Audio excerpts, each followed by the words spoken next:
अब देखो पंक्तियों की संख्या स्तंभों से क्या अधिक है? हाँ अधिक है। 1 2 3 स्तंभ हो गए जाके। पंक्ति कितनी हो गई? 1 2 3 4, तो अधिक हो गए जाके। समझ में आया? कोई डाउट? ओके, डाउट है तो कमेंट करके जरूर पूछना आप लोग डाउट क्यों है, कहाँ पे आया, उस पर अलग से आप लोग स्क्रीनशॉट लेके व्हाट्सएप पे सेंड कर सकते हैं। व्हाट्सएप नंबर आप लोगों को बता दिया था, एक बार फिर से 9369044421। व्हाट्सएप ग्रुप पे भी आप लोग शामिल हो जाए, वहाँ पे आप लोगों को सभी PDF मिल जाएंगी। ओके, अब तीसरी पंक्ति का पंक्ति, 3 टाइप का पंक्ति, पंक्ति को क्या कहते हैं? लाइंस। इसमें केवल क्या होती? एक पंक्ति होती, इसमें केवल एक लाइंस होती है। क्या होती? एक लाइन होती है, एक लाइन होती है। जैसे कोई एग्जांपल A1 A2 A3, कोई प्रॉब्लम? एक एग्जांपल नंबर 2 1 2 3, मतलब क्या इसमें केवल क्या होती है? एक लाइन होती है। ओके, अगला टाइप आप लोगों के लिए चालू करेंगे। अगला टाइप क्या होता है हमारे पास के लिए? Square matrix. क्या बोला? Square matrix.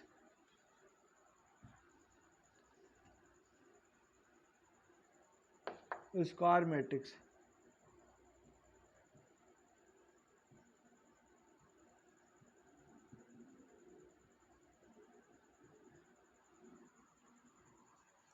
स्क्वायर मैट्रिक्स क्या होती है? इसमें अवयव पंक्तियों और स्तंभों की संख्या समान होती है।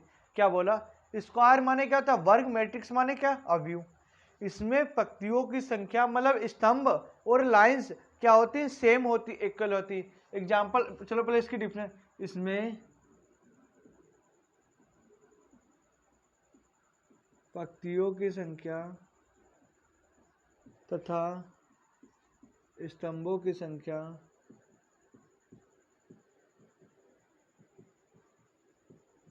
समान होती है, मतलब इक्वल होती है।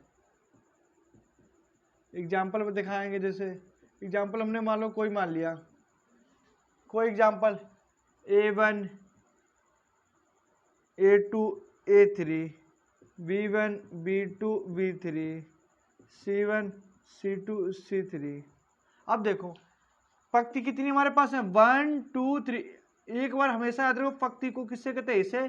कॉलम्स किससे कहते हैं? मतलब स्तंभ इधर से। पंक्ति कितनी होगा? 1 2 3। कॉलम कितने हो गए? 1 2 3। हमने क्या बताया? इसमें पंक्तियों की संख्या स्तंभों की संख्या क्या होती है? समान होती है। ठीक, नंबर जो कितना हो गया? 5। इनके सभी पॉइंट को लिखते रहना, बिल्कुल नोट्स बना लेना। जब तक पॉइंट को नहीं लिखोगे तो चीज हमें क्या समझ में नहीं आएगी। अगला टाइप का है जीरो मैट्रिक्स।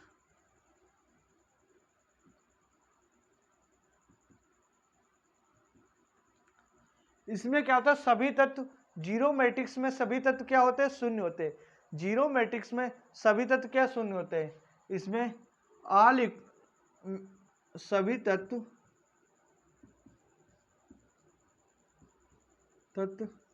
शून्य होते हैं। क्या बोला? शून्य होते हैं। ठीक, शून्य कैसे? मान लो कोई हमने मैट्रिक्स मान ली 0 0 0 0 0 0 0। इसमें देखो सभी तत्व हमारे क्या है? शून्य है। कोई कंफ्यूजन? हमने क्या बताया? जीरो मैट्रिक्स में सभी तत्व क्या होते हैं? शून्य होते हैं। 3 गुणे 4। अब देखो 3 गुणे 4 क्यों? हमने 3 गुणे 4 का मतलब है लाइन हमारे पास कितनी? 3 है और कॉलम्स कितने हैं? 1 2 3 4 है। तो जो पहला ग्राफ किसका? लाइंस का। दूसरा क्या है? कॉलम्स का है।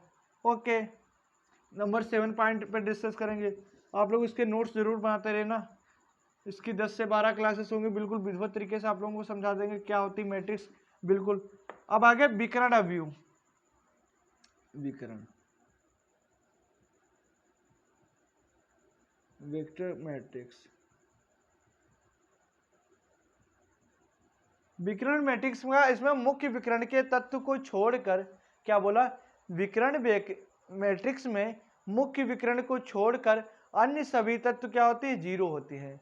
जैसे हमने कोई एग्जांपल अभी बताएंगे। एग्जांपल क्या बताए? इसमें विकर्ण तत्व को छोड़कर अन्य सभी जो होते हैं क्या होते हैं? जीरो होते हैं। लिखेंगे जैसे वह मैट्रिक्स जिसमें विकर्ण के तत्वों को छोड़कर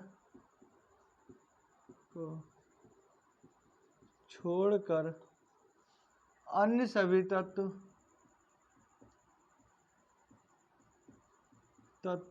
क्या होते हैं? शून्य होते हैं। कोई डाउट? क्या बोला?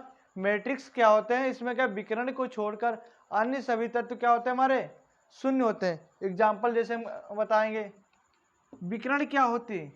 आमने सामने की, जैसे मान लो कोई हमारा रेक्टेंगल है, जे क्या है? जे विकर्ण है। जे क्या है? जे क्या इसका विकर्ण है। ठीक, अब देखो, मान लो हमने कोई संख्या मानी 3 4 9 0 0 0 0 0 0। अब देखो, ये हमारा क्या मैट्रिक्स? विकर्ण है।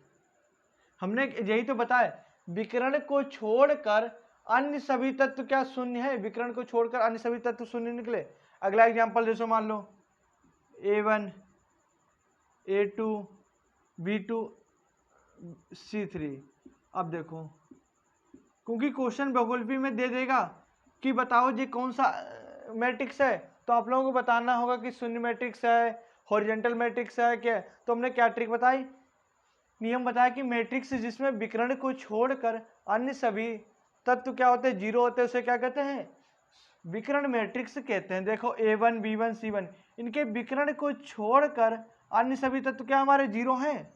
कोई डाउट? ओके। अब चलो, अदिश मैट्रिक्स क्या होता है? अदिश मैट्रिक्स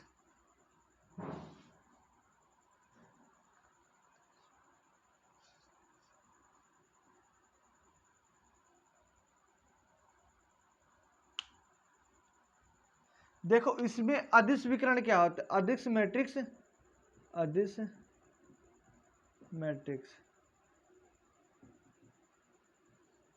इसके साथ ही साथ आप लोग नोट्स में, अदिश मैट्रिक्स, इनमें कंफ्यूजन क्या है? हमने क्या बताया है? विकर्ण मैट्रिक्स जिसमें विकर्ण के तत्वों को छोड़कर सभी तत्व क्या होता है? शून्य होते हैं। लेकिन यही डिफिनेशन इसमें भी, चेंजेस क्या है?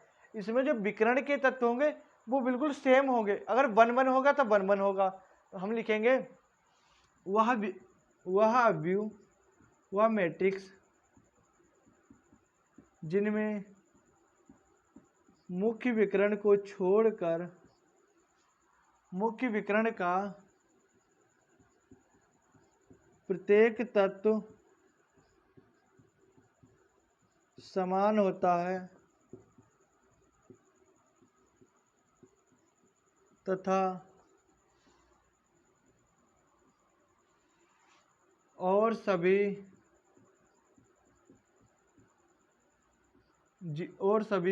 तत्व जीरो होते हैं। अब देखो, क्वेश्चन आ गया कि विकर्ण मैट्रिक्स और अदिश मैट्रिक्स में डिफरेंस बताइए। क्या बताया? विकर्ण मैट्रिक्स और अदिश मैट्रिक्स में डिफरेंस। तो क्या डिफरेंस लिख सकते हैं? उस विकर्ण मैट्रिक्स उससे कहते हैं इसमें विकर्ण को छोड़कर अन्य सभी तत्व शून्य होते हैं। लेकिन अदिश मैट्रिक्स का है जिसमें विकर्ण के सभी तत्व समान होते हैं और अन्य सभी तत्व जीरो होते हैं। जैसे एग्जांपल मान लो, कोई एग्जाम्पल क्या? 2 2 2। अब देखो, विकर्ण को छोड़कर अन्य सभी तत्व क्या है? जीरो है। दूसरा क्या बताए? विकर्ण के सभी तत्व जो क्या होता है, मतलब अंक क्या होते हैं हमारे? सेम होते हैं। जैसे ए 0 0 0 0 0 0। अब देखो, कोई भी एग्जाम्पल, जैसे एग्जाम्पल हमें पता होने चाहिए क्या क्या चीजें होती हैं। देखो, हमारे क्या विकर्ण के तत्व सेम है? हाँ सेम है। तो समझ में आया? और कोई डाउट है तो आप लोग पूछना कमेंट करके। क्लास को ज़्यादा से ज़्यादा अपने सभी दोस्तों को शेयर किया करो, क्योंकि उससे हमें क्या मोटिवेशन मिलता है कि आप लोगों को क्लास कैसी लगी है।